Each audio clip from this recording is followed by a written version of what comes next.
Greetings, friend. I will show you two amazing tricks that can help you solve extreme Sudoku. And with that, it's solving time. For the first trick, I want you to look at these cells right here. What you might notice is that it's just ones, threes, sevens, and nines. So a bunch of odd digits that are closely linked together. So my first trick has to do with being able to put these into a set of known digits that can help you figure out what may be in other cells in this puzzle.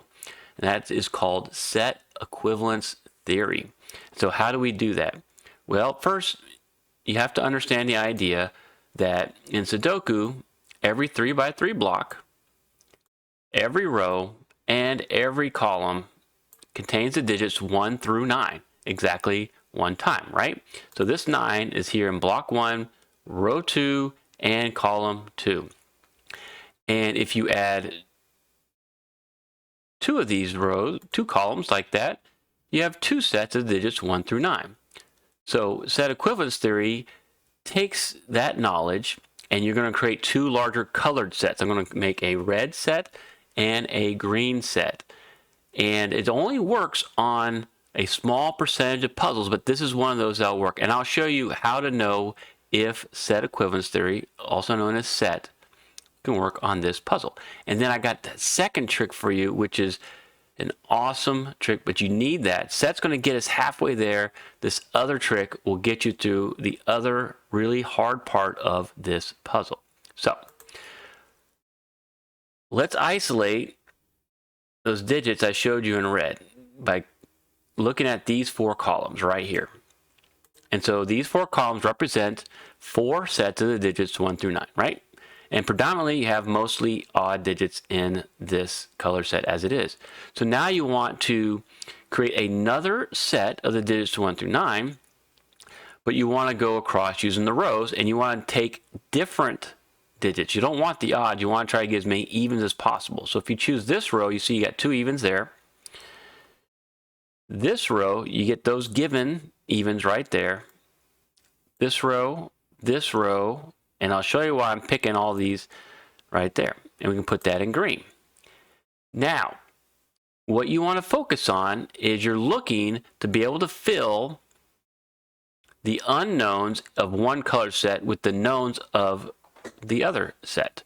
And so right here, you'll notice this 5 is green and red. So it's in both of these colored sets.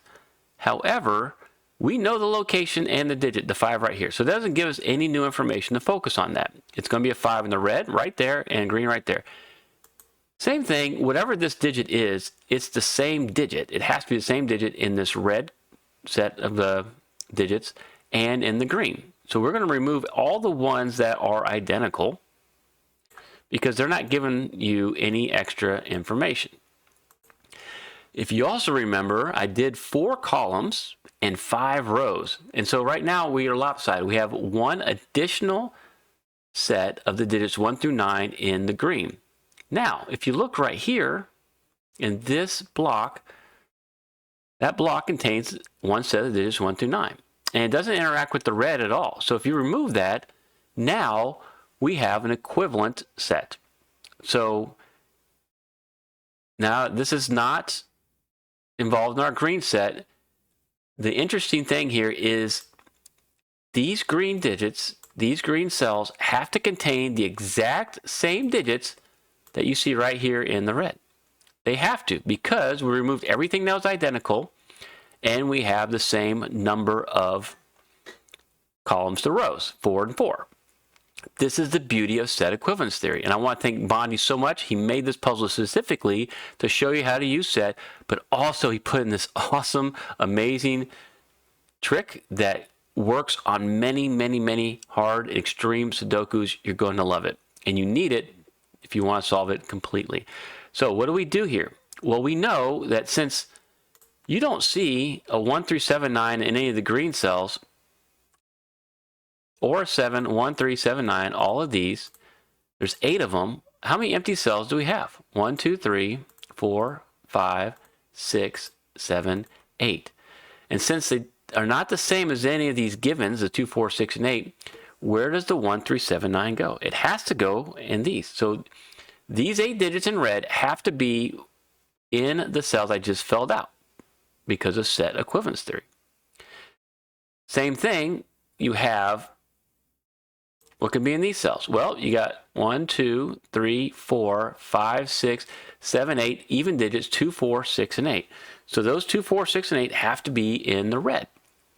And there's going to be exactly 2 2s, 2 4s, 2 6s, and 2 8s. That's also important to remember. And so now, since you're able to fit it nice and neat, you have 8 givens of one color set that fit into 8 unknowns of the other. This puzzle is really good for set equivalence theory. That's how you assess a puzzle for set.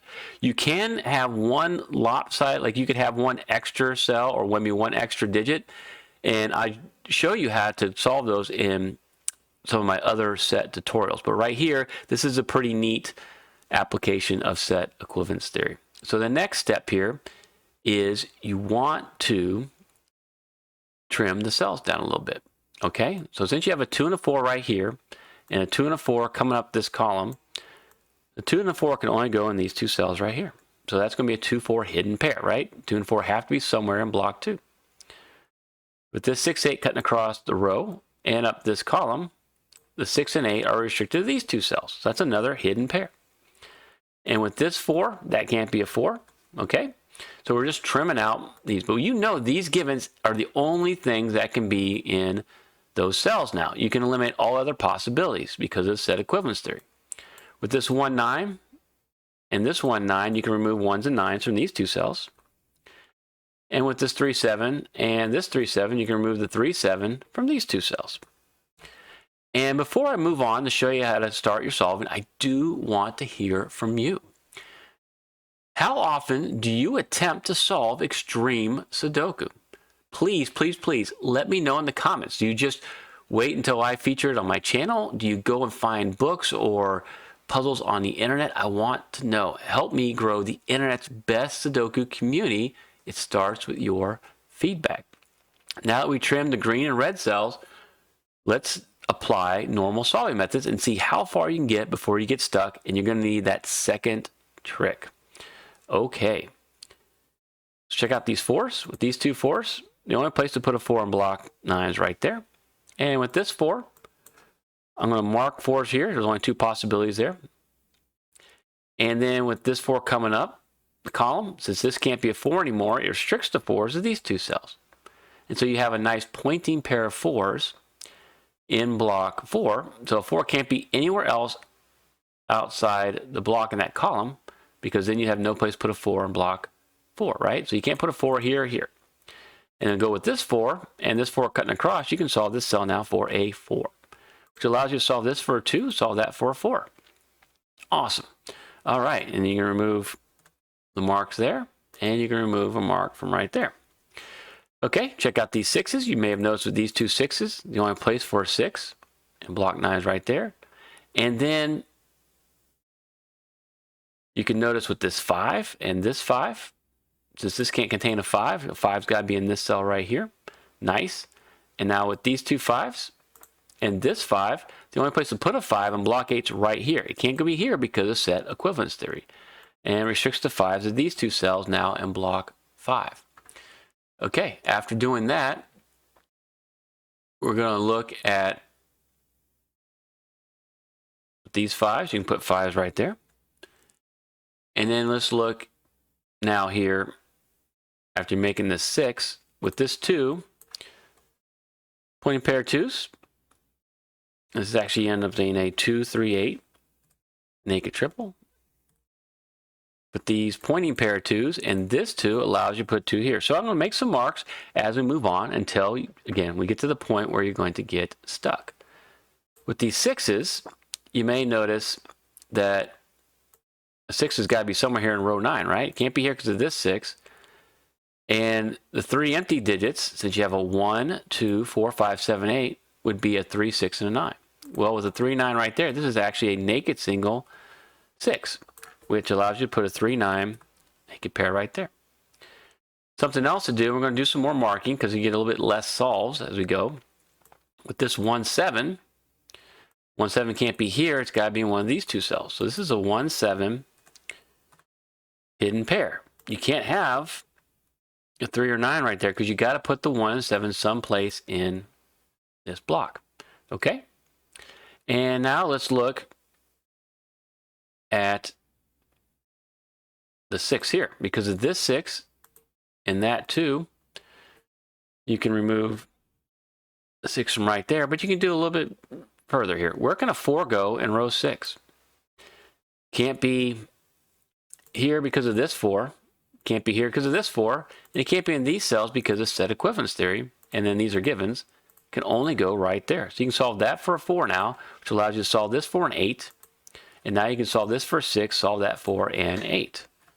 Nice. And now you got a 2, 6 right there and a 2, 6 right there. So according to set equivalence theory, since you have 1, 2 there, 1, 6 there, you know you got one of these has to be a 2 and one has to be a 6, right? Because we had 2 of each of those digits.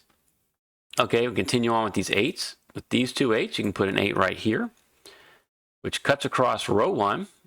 And now you have a pointing pair of 8s here in block 2. To go with this 8, where can an 8 go in block 8? It can only go right there. And so now you can remove an 8 from right here. And you have 2 places for an 8 in block 9. Okay. Look down this column. And you'll notice you have 2, 3, 4, 5, 6, 8, 9. So this can only be a 1, 7 naked pair. And this is a locked pair. Since it's in the column and in the block, 1, 7 can only be in these 2 places in both of those. So you can remove the 1 and 7 from right there, right? If you try to put a 1 or 7 right here, no place to put a 1 or 7. You'd end up with an empty cell in the column, and that's no good. At this point, I can remove all the set colors. So let's remove that. And we're going to see how much further we can get before getting stuck. Because again, there's another really cool strategy here. It's actually going to take the place of 5 other strategies. If you didn't find this, then I'm going to show you, you have to do 5 other advanced strategies to get to the same point. That's why I want to show you this. And you can apply it to just about every single puzzle, extreme puzzle that you will find. And what you have to notice now is we'll finish the rest of column 3. So this is going to be a 2, 3, 9 naked pair. That's a 2, 3. That's a 2, 3, 9. The 2's got to be in one of these 2 cells. The 9's got to be in one of those 2 cells. You need to notice across row 2 here, we're now looking for bi-value cells, BVCs. So you notice you got a 2, 4, 6, 7, 9. You need a 1, 3, 5, and an 8. Well, since a 1 and 8 look at this cell, that's a 3 and a 5. And the 1 and 8 also look at this cell. So that's also a 3 and a 5. So what you see here is a 3, 5 naked pair, right? So a 3 or 5 got to be in one of these cells. So it can't be in either one of those cells. So what's left is a 1 and an 8. And this is important that you're able to make this a 1, 8 naked pair. All right, it's a very important setup. You got to find that. There's not much else. You can do some more markings and you can do some more markings of 2 in a cell, but you're not going to get much further until you find this next strategy. And it's actually a setup for the amazing strategy, an amazing trick that I've alluded to this whole time. You know, able to do that, you need to fill out block 2. You got a 2, 3, 4, 5, 7. You need a 1, 6, 8, 9. Because you have a 1, 8 right there, this is a 6 and a 9. And because you have a 1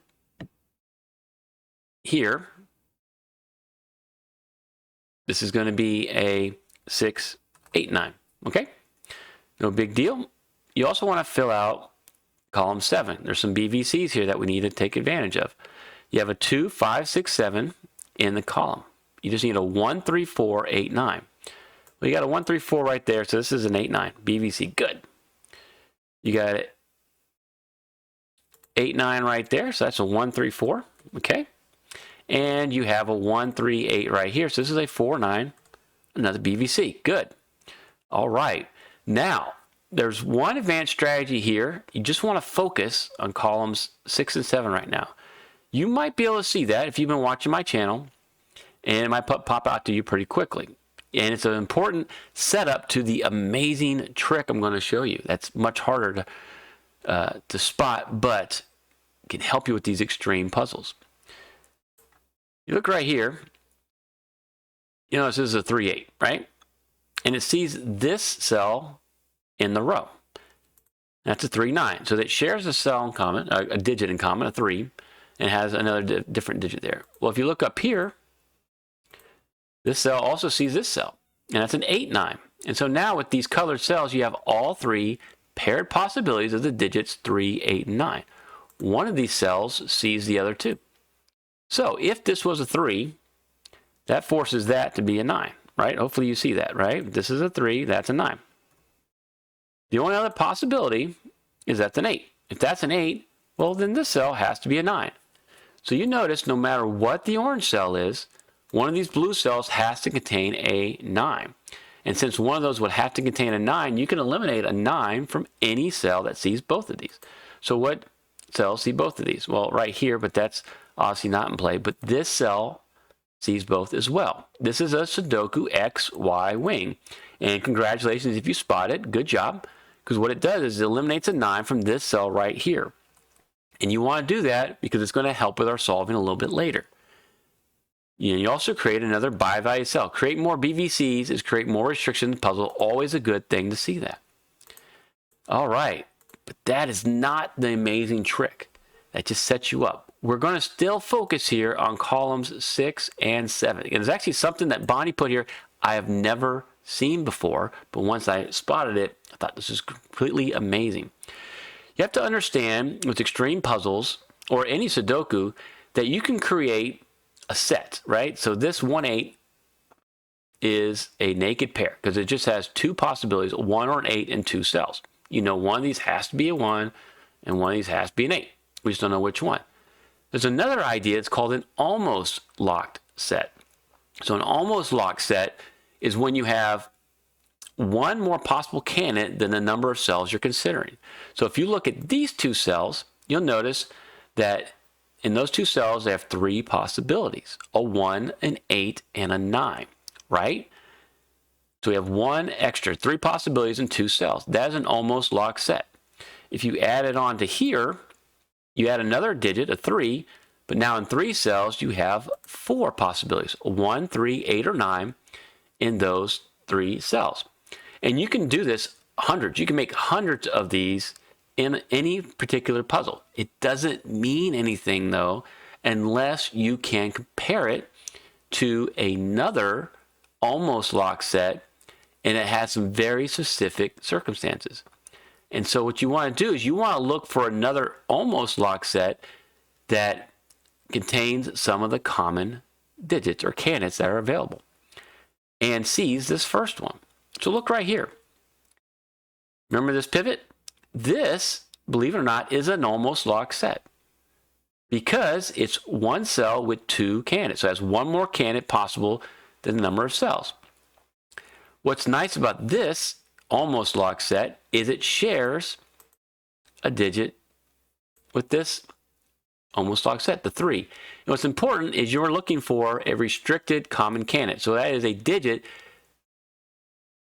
where it sees all of its instances in both almost locked sets. So there's no 3 up here, right? There's a 3 here and there's a 3 there. So that is your restricted common candidates they call a 3. Now, the other thing you want to look at if you want to make some eliminations is notice if there's another digit that's common, it's called a common candidate or an unrestricted candidate. This is one that is in the blue and in the orange, but they don't all see each other, but they do see other cells. And so you notice that the 1s are only in the blue, the 9s are only in the blue, but the 8s, there's an 8 right here, and it doesn't see this 8. So there's 8 in the blue, there's an 8 in the orange, but they both see this cell right there. Okay, this is important. Now that you have a restricted common candidate that sees all instances, and another candidate from this almost locked sets that see a cell common, now you can make some eliminations. You can actually eliminate an 8 from right here. And the reason why is with almost locked sets, you're so close to fill in the set. If you remove too many candidates, you're going to break the puzzle. And so I could show you backwards what would happen if you put an 8 right there. If if you put an 8 right there, what you'll see is you take the 3, can't be in this set anymore. It's got to be now in the orange set, which means this has to be a 9 now. But because the 8's right there, it takes the 8 from the blue set as well. It makes that a 1. And so now you have a 9 and a 1. Well, what can go in this cell? Nothing, right? Because you took away the restricted candidate and the common candidate, there's not enough left to fill the blue. So we know you can eliminate this 8 right here. Basically, whenever you have the common candidate, you can eliminate any instances of that common candidate from any cell that sees all the instances. So you can eliminate an 8 from right here. This is beautiful, and this is actually called almost lock set XZ rule. The XZ means there's the 2 different candidates, the restricted and the unrestricted. But this is also a form of an WXYZ-Wing. And what I said that Bonnie creates them I've never seen before, every other WXYZ-Wing that I've seen, this cell is inside the same block as the pivot. This is acting as the pivot, and this is the spouse, if you ever watched my tutorials, and then these would be the what I call the children cells. But this one's outside the block, these are outside the block, it still works. A way you can check this out is just plug in a 3 and see what happens, and plug in a 9 and see what happens. And in both cases, this ends up being a 1. You remove the 8 from right there. Really cool stuff.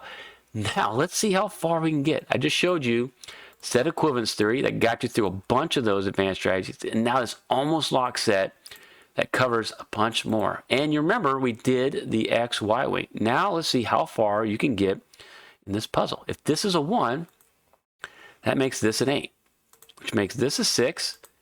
That's a 9, and that's a 1. Nice. And now with this 9, this is a 3, and that's a 9. Okay. The more cells you remove and the more markings you remove, you know the closer you are to solving the puzzle.